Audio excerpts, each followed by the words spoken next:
It's 1984. A skinny 19-year-old college student is sitting in a tiny dorm room at the University of Texas with screwdrivers, computer parts, and stacks of orders spread across the floor. Most people saw personal computers as expensive machines sold in glossy retail stores. But Michael Dell saw something everyone else missed. He noticed customers hated paying for features they didn't want. They hated markups. They hated waiting, and nobody was really listening to them. So instead of building computers first and then finding buyers, he started with the customer. He would personally call customers and ask, "What do you actually need this machine to do?" Then he'd build it specifically for them. No middlemen, no inventory sitting in warehouses, no giant advertising machine. Just direct relationships and relentless execution. Within a few years, that dorm room business became one of the fastest growing companies in America. But here's what makes Michael Dell's leadership story fascinating. He was never the loudest founder, never the most charismatic presenter, never the visionary showman like Steve Jobs. Instead, Dell built an empire through a very different kind of leadership. One that had customer obsession, operational discipline, humility, systems thinking, and an unusual willingness to learn from people smarter and more experienced than himself. He learned leadership from mentors like Lee Walker, operational rigor from Kevin Rollins, supply chain mastery from Sam Walton and FedEx founder Fred Smith, strategic thinking from Bill Gates, and even the importance of design and focus from rival Steve Jobs. This is the story of a leader who proved you don't have to be the loudest person in the room to build one of the most important technology companies in the world. With that, welcome back to Leaders, a podcast dedicated to exploring the best leaders this world has ever seen, and your number one source for actionable business leadership insights. On today's episode 56, we are covering Michael Dell. Michael Dell, today, Dell is up to a $270 billion market cap, and Michael Dell is amongst the richest people on the planet, currently sitting at sixth. Michael has a great long leadership journey through Dell in terms of that founding story in his dorm room up until today. He has been at the company and been the leader for the company for such a long period of time, and he articulates that all in his book, Play Nice to Win. Play Nice But Win, which he published in 2021. And we're going to start with a few excerpts of people. We mentioned that he surrounded himself with people that are smarter than him, and he definitely learned from a lot of that within his journey and his business career. And one of the people that he mentioned within the book and had a different perspective from was another technology leader, and one that we've covered here on Leaders, and that would be Mr. Andy Grove, which we covered on episode 10. And so we're going to read a little bit of an excerpt from later on in the book where Andy Grove is mentioned and how Michael Dell was influenced by him. And so it says, "So I sat in Intel's lobby, and when security asked me to leave, said I wasn't going anywhere until I got to see Dr. Grove. Andy must have heard about the annoying young man in the lobby because I ultimately got to meet with him and tell him about my quest to transform PC Limited into a great company. He became a friend from that day on, as did Pat Gelsinger, Andy's technical assistant, who was just a couple of years older than me. Working side by side with Andy, Pat was the architect of the original 80486 processor and rose to become Intel's first chief technology officer." And in addition to that, Pat Gelsinger, who was the head of VMware at that time, also had definitely an influence on Michael. And in addition to that, another leader that we had covered off on that really had the backing of Michael at a very critical time, and that was who we've covered recently, and that is episode 48's main character, Jamie Dimon. And so another excerpt from the book is here that in this case, Michael was trying to really raise lots of money in terms of trying to acquire EMC and fold that into Dell. And what he needed at that time was someone to have financial backing and really back him up in terms of what he was speaking to as far as the financial position that Dell was in to do that. And so an hour or so into a large board meeting, there was a momentary silence. Then one of the board members broke it with a question. This merger, alluding to the Dell EMC one, would add a lot to your job, and your job is already big, he said. We're all kind of wondering how devoted to it you're going to be able to be. Look, this business has my name on it, Michael would go on and saying. It's been my life, I said. Then I smiled. But also, those of you with kids will understand. My twins are grown up. They're both off to college now. I have a lot of free time on my hands. This got a laugh, but once the room quieted down, another director gave him a serious look. Do you have the money, he asked. We're talking about a lot of money here. Before I could say a word, Jamie Dimon spoke up. Yes, he said, they have the money. The laughter was even louder this time, then another silence as the stature and credibility of the man who'd spoken sank in. It was a moment I'll never forget and something for which I'll always be grateful to Jamie. So obviously a critical juncture there from a financial backing that EMC acquisition ended up being a very successful one for Dell, and certainly one that he had highlighted in his book of all the different back and forths that went along with how to acquire that. In addition to that, from an operational standpoint, we recently covered in episode 54, Larry Culp, who probably amongst the leaders that we've covered from an operational excellence standpoint really had the fortitude and skills to build that into Danaher and then later on GE. And so Michael talks about this in his book as well, and how he wanted to operationalize things within Dell that he saw similarities to from not only GE, but also Toyota that we covered. There's a lot of overlap there, but he says each new product takes lessons from the prior generation in all areas: design and features, manufacturability, serviceability, and the same process occurs in the company at large in sales, services and support, supply chain, etc. The Japanese call this Kaizen, or continuous improvement, but for every company, Dell included, Kaizen is an ideal rather than a reality. Success is not a straight line up. It's fail, learn, try again, then you hope succeed. How successful you are is really a function of how well you deal with failure and how much you learn from it. Many people don't reach their greatest potential because they fear failure. In avoiding failure, they deprive themselves of a great teacher. Many others fall short because of lack of opportunity, capital, knowledge, or skills. Persistence is an all-important quality on the road to success. And success presents its own challenges, avoiding complacency being the first and biggest, which is why, along with Kaizen, PBNS, pleased but never satisfied, has been part of our culture since the beginning. So what else and who else was he influenced by, ultimately?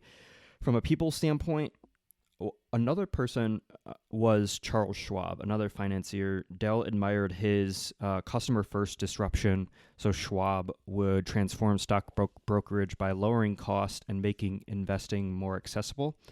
He used a similar direct-to-consumer model in his PCs. Schwab also removed middlemen. Schwab cut out traditional brokerage friction, while Dell cut out retail distributors and went directly to consumers in some cases. Trust and simplicity at scale was something Schwab did as well, building a mass market business around transparency and efficiency. In the opening, we also mentioned Fred Smith from FedEx. From Smith, Dell learned logistics as a competitive advantage. So Dell's build-to-order supply chain really differentiated himself from other makers of computers at that time, and that was heavily influenced by that world-class logistics thinking. Speed wins. Rapid delivery and inventory turnover became central to Dell's model, And then finally, operational precision. So Smith also showed that execution systems can become a company's moat. It's definitely someone we will cover off in a future leaders episode would be Fred Smith of FedEx. Sam Walton, who we covered off in episode 19, Walton was one of Dell's biggest business influences, and the key lessons from Walton that he was able to translate into his own career would be relentless cost efficiency, inventory management obsession, listening to customers and frontline employees, everyday low pricing as strategy, data-driven operations. Dell has often been compared to Sam because both built empires through operational excellence rather than flashy branding, especially early on. Dell also learned from Bill Gates, and one of the few things that he learned from him was platform thinking, so thinking about software ecosystems mattering more than individual hardware products. Forming strategic partnerships, so Dell and Microsoft became tightly aligned during the PC boom. Long-term technological vision, intellectual rigor and analytical decision-making, aggressive competitiveness without a lot of the emotional drama. Dell also admired Gates' ability to think several industry moves ahead. And certainly, Dell throughout the years has gone through so much transformational change within the technology industry that they've had to adapt, most notably recently within AI. And their most recent earnings even illustrates this of not being just a computer company, but a sort of AI server-centric company and infrastructure that has led to lots of success.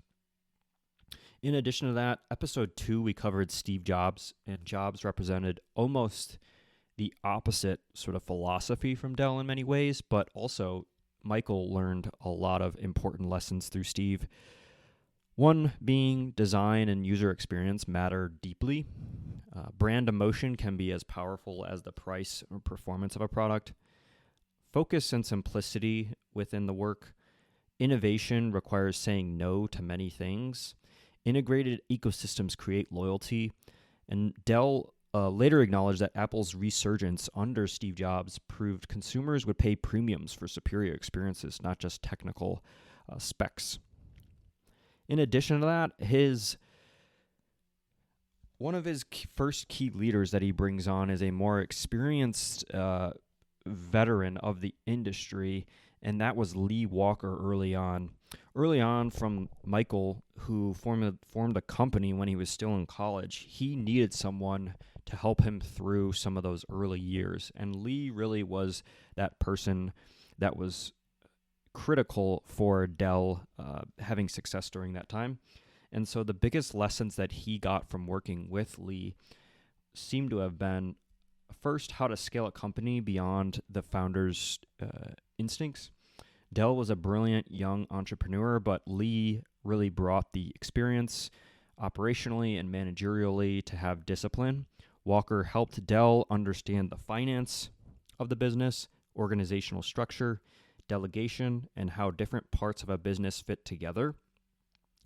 In addition to that, having lots of confidence as a leader, multiple accounts describe Lee Walker as a mentor with sort of a kind of quote-unquote fatherly role inside the company. He helped Dell build Dell's confidence as a CEO and taught him how to lead people, not just the products and strategy. In addition to that, the importance of surrounding yourself with experienced talent. One of Dell's long-running leadership principles became hiring strong people who complement your weaknesses. Bringing in Lee early was an example of that lesson in practice. Learning every part of the business in addition to that, so under his guidance, Dell became deeply involved more so in operations, manufacturing, finance, and scaling processes, not just the sales or the innovation of it. And then finally, leadership is about people and culture, not just strategy. Walker emphasized encouragement, imagination, and relationships. Those ideas later showed up in Dell's focus on culture, values, and organizational clarity as the company matured. And we'll go more in depth as to what the Dell values were and maybe how they formed from the early years of Lee Walker and some of the values during that time, and then later on today, how those values have evolved. In some cases, some of those have stayed the same. In some cases, some of those values have shifted. From Kevin Rollins, in addition to that, Michael Dell also seemed to have learned a different set of leadership lessons from Kevin Rollins, who was more of a operational kind of consultant background with operational rigor, strategy, and scaling executions. So the key themes from him would be operational excellence matters as much as the innovation. In this case, Rollins came from Bain and Company, a historically elite consulting business, and that was heavily focused on execution, systems, and strategy. At Dell, he helped professionalize the company as it scaled globally. Dell increasingly focused on tech and customers, while Rollins drove operations and strategic execution. In addition to that, leadership is shared, not just solo. Dell repeatedly described their relationship as a partnership with shared leadership responsibilities. And then Rollins helped reinforce that idea that a founder doesn't need to personally dominate every area of the business. In addition to that, he built leaders internally. So Rollins emphasized talent development and admired General Electric's leadership training culture. Dell adopted stronger internal leadership development, partially through his influence. In addition to that, humility and a team-first culture. Rollins often talked about not worrying about credit and prioritizing team success over personal fame. That aligned with Dell's long-term culture of execution and low internal politics. In addition to that, Rollins was great at balancing analytical rigor with inspiration. He openly discussed learning that being the smartest person in the room wasn't enough. He admired leaders like George Washington because they inspired people emotionally, not just intellectually. That likely reinforced for Dell that leadership is both analytical and human. And finally, the dangers of over-optimizing operations. The later struggles during Rollins' CEO tenure also became a leadership lesson for Dell. Analysts and observers often contrasted his operational focus with Dell's entrepreneurial adaptability and customer intuition. When Michael Dell then returned as CEO in 2007, the company shifted back towards innovation and faster reinvention. Ultimately, Lee Walker helped Dell become a capable executive leader, while Rollins maybe made him more become of a world-class operator and strategist, while also showing maybe the limits of operational discipline without enough entrepreneurial reinvention. In addition to those people that influenced him, let's go deeper into Michael's specific leadership style and traits. He admits in interviews that he really sees himself as having strength in strategy and not necessarily in that operational part. Hence why he brought in someone like Rollins to kind of show him the ropes and get that under reins. In addition to that, he has vision and infinite curiosity in terms of trying to understand the business that I think are the key traits that differentiate him with other leaders in the space and even in business in general. In addition to that, there are 21 things in the appendix of his book that he shares, 21 things that he believes that I think also articulate what his leadership style is and what things are important to him. These are, in no particular order, he states, principles, traits, ideals, and lessons that have helped him and his company succeed. The first one we just mentioned, but curiosity. Have I mentioned curiosity already? It's so important. I'll say it again. Always be learning. You want to have big ears to listen, to learn, and to always be curious, to be open to ambiguity. Design your company from the customer back. We've seen this with other leaders that we've studied on leaders here. Definite infinite curiosity, lifetime long learning, as well as the idea that you should start with the customer and really then work backwards from that. Number 2, use facts and data to make decisions. Be objective and humble and willing to change your mind if the facts and data suggest that's what is needed. This scientific method works in business. So definitely analytical, but also adaptable to change when decisions may not necessarily want to go the route of what the numbers say. Number 3, commitment, drive, grit, determination, perseverance, indomitable will. You must have these qualities. 4, try never to be the smartest person in the room. Surround yourself with people who challenge you, teach you, inspire you, and push you to be your best. And learn to recognize and appreciate people's different talents. The people section we highlighted before definitely highlights that he's taken learnings from other people. He's brought in people that are smarter than him to help him grow and learn the business. Number 5, trustworthiness, ethics, and integrity are paramount.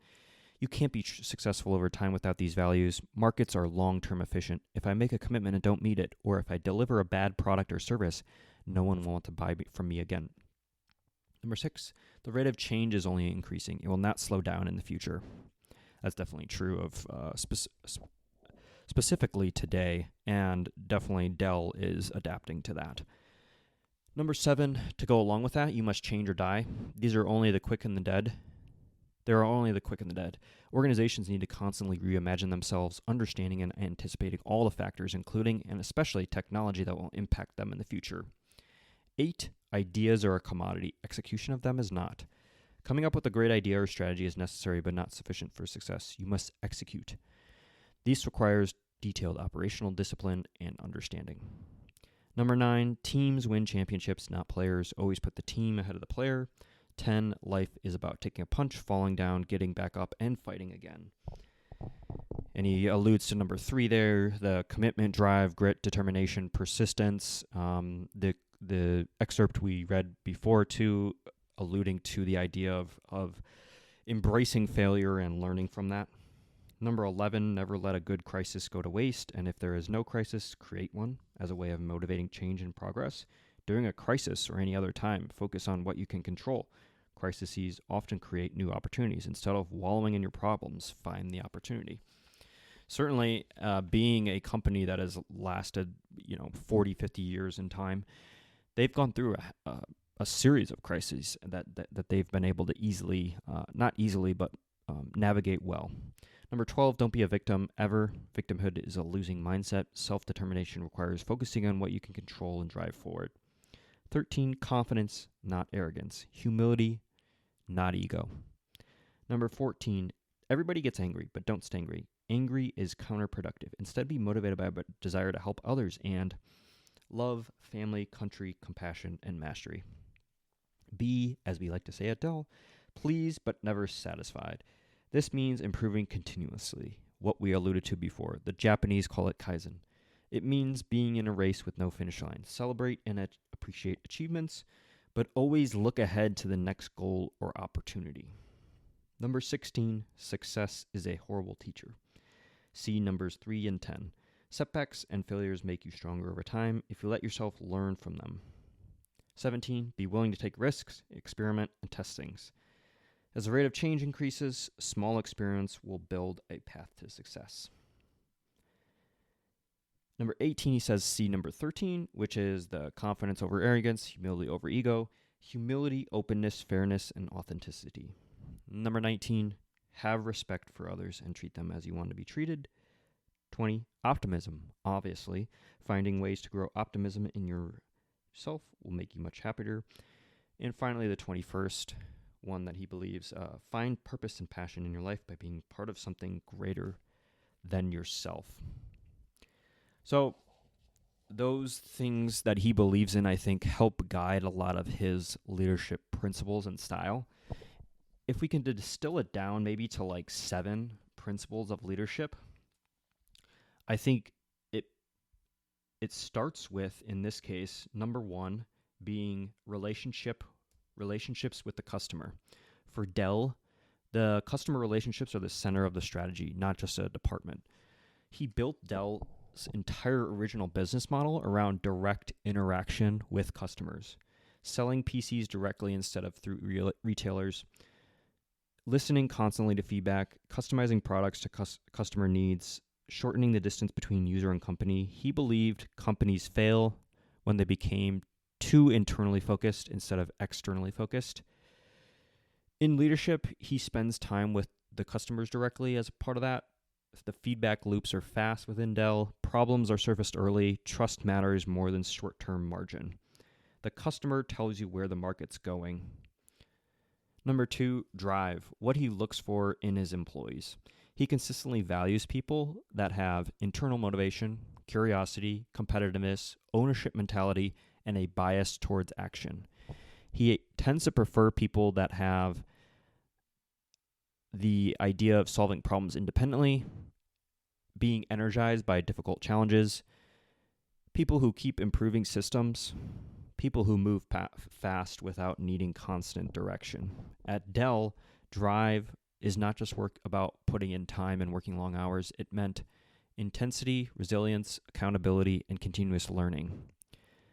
On the converse, he dislikes complacency, bureaucracy, politics, entitlement, and protecting turf instead of improving outcomes. Number 3, leadership quality, judgment. He sees judgment as a separator between intelligence and leadership. A leader can be smart, but he can still make poor decisions because of ego, emotional reactions, lack of data, inability to prioritize, and slow adaptation. Good judgment for Dell means balancing data with instinct, making decisions quickly with incomplete information, understanding second-order effects, knowing what matters most, hiring the right people, and allocating resources correctly. A major philosophy within Dell is speed matters because delayed decisions are often worse than imperfect decisions. He also learns from mistakes, missing mobile trends, reacting slowly to some consumer shifts, and over-optimizing operations during certain years. And those have really sharpened his emphasis on being adaptive in terms of your judgment. Number 4, vision for Dell is not just inspiration, it's seeing structural change before others do. He had a vision and saw early that PCs were going to become mainstream. Direct sales became really powerful to do that. Supply chain efficiency became strategic. Enterprise infrastructure was consolidating, and that cloud and data growth was exploding. Dell's version of these visions includes pattern recognition, understanding technological shifts in the industry, long-term thinking, and anticipating customer needs before they fully articulate. He was very systems-oriented, operational, and ecosystem-focused within his vision. As a leader, he then had to understand where the organization was going, why it matters, and then how today was connected to the future. In addition to that, having a big vision is also to be really optimistic as practical rather than emotional. Not blind positivity, but belief that problems can be solved, industries can evolve, setbacks are temporary, and that smart teams can adapt. And that really mattered in a lot of these different waves that Dell experienced.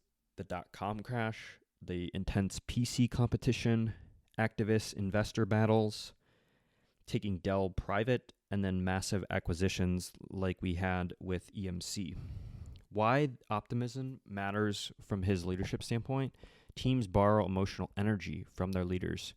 If leadership becomes any level of fearful, reactive, or pessimistic, the organization slows down.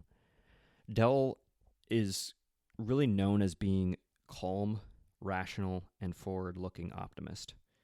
In addition to that, he has great humility, and that's number 6. That's one of his most underrated traits, maybe.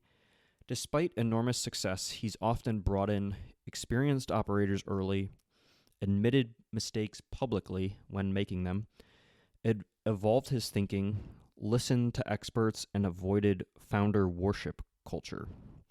Humility allowed him to really learn from Lee Walker early on, partner with Kevin Rollins, study competitors like Apple and Steve Jobs, and then reinvent Dell multiple times throughout his career.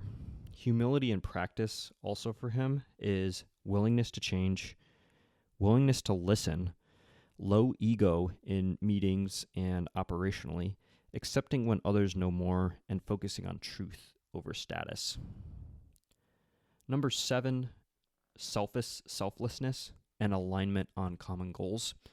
That principle is really about strongly valuing a team-first execution, low internal politics, shared objectives, collective wins over individual credit. It also means sacrificing personal recognition for company success and helping other teams succeed by aligning some of the incentives that he puts out. That mindset helped them really to scale globally because large organizations fail when leaders optimize locally instead of collectively. One of his recurring beliefs is that great companies operate as integrated systems, not as isolated silos. In addition to that, of his leadership positioning, there's a lot from a team values standpoint that we alluded to. Back in November of 1988, a few months before he went public, he wrote a statement of values for their new corporation, attempting to codify their culture. It was a one-page dot matrix printed document passed out to our little motley crew of 200-odd team members for their perusal. And I wanted them to peruse it because I meant every word and felt deeply about every part of what I'd written.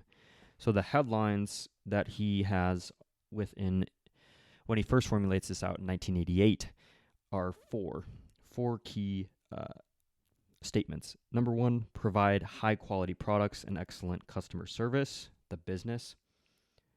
Number two, treat people with respect, the people. Number three, employees will learn and be growing at all levels, the process.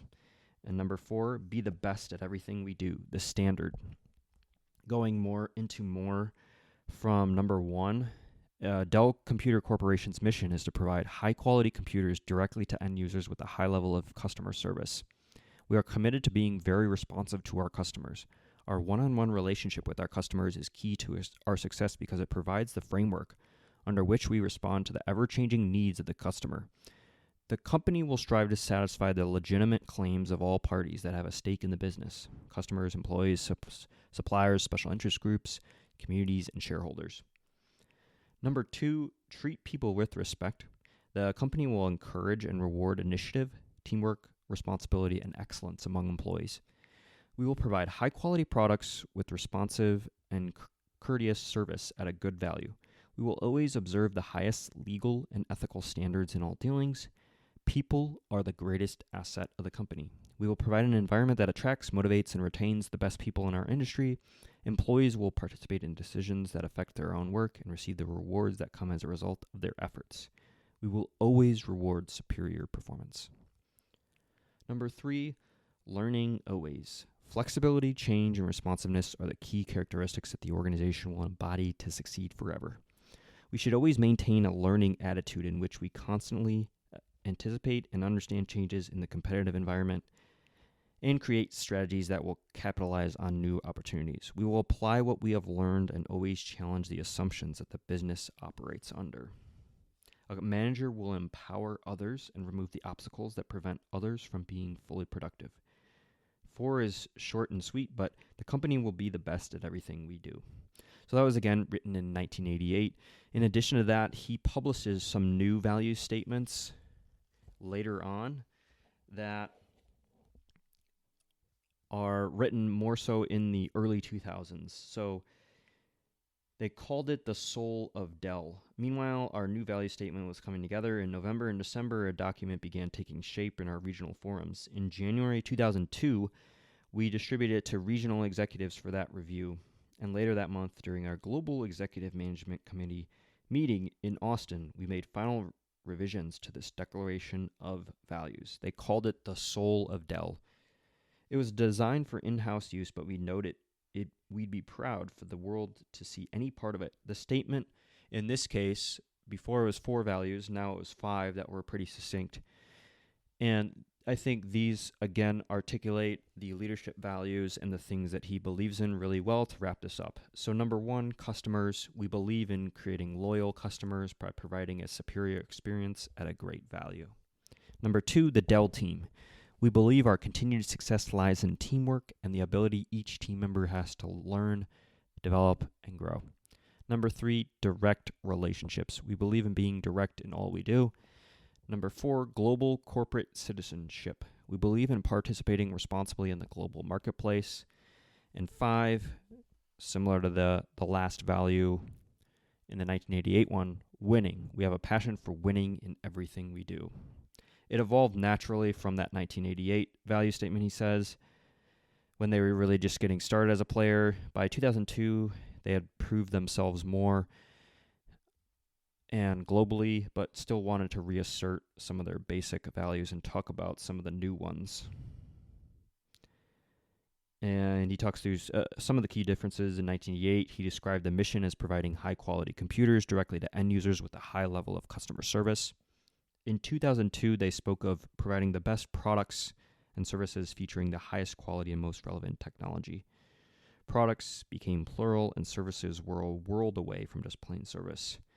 And they were really trying to position themselves for the 21st century transition from being a primarily PC company to now include servers and to enter the software and services market in a big way. Certainly that has paid off more recently as their positioning of not only being a traditional computer company, but being a server infrastructure play has led into a lot of great success recently. And that is one to highlight with Michael Dell, a lifelong learner and leader of Dell. And he will, I think, continue to succeed as a leader of Dell up until he, in no shortage, probably decides to call it quits. But he will leave a great legacy within the company that he has built, one in which should be studied and one in which his leadership style should also be studied, and what we did here. So with that, that is episode 56 on Michael Dell. We'll be back here shortly with episode 57.